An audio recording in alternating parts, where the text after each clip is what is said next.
एक तू सच्चा तेरा नाम सच्चा अनंत। पृष्ठ 1071, अध्याय 31। एक तुम।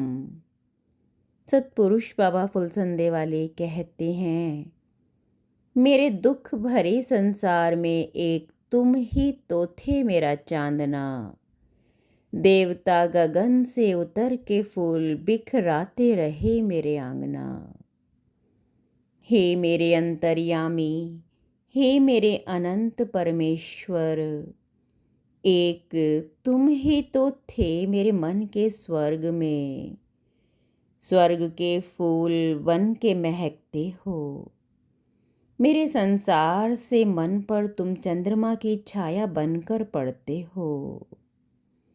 एक तुम ही तो मेरे उजड़े चमन में बहार बन के आते हो।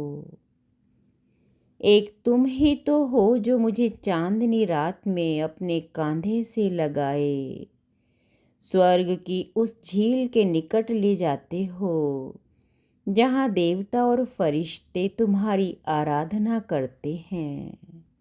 एक तुम ही तो हो जो मेरी व्याकुल आत्मा को अपने निकट करके मुझे धन्य और अर्थवान करते हो। मुझ निरर्थक को सार्थक करते हो। सतपुरुष कहते हैं, खुले आकाश तले सनातन ब्रह्म परमेश्वर का दिव्य सौंदर्य विचरता था।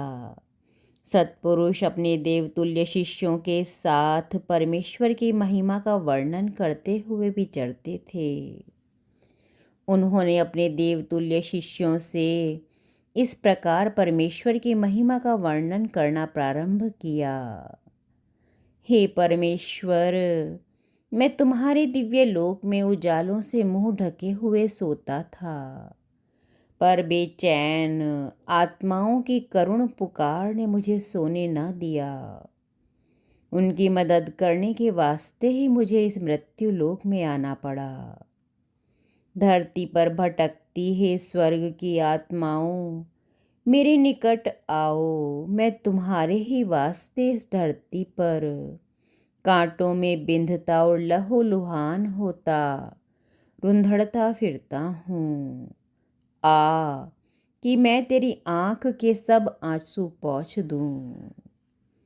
सतपुरुष बाबा फुलसंदे वाले कहते हैं, हे परमेश्वर, क्या ही धन्य है वो मनुष्य जिसे तूने इस बुरे संसार में से अपनी सेवकाई के वास्ते चुन लिया और जिस भटकती आत्मा का हाथ थामकर तू उसे अपने निकट लाया। हे परमेश्वर, तू हम पर अनुग्रह करे और हमको वरदान देवे।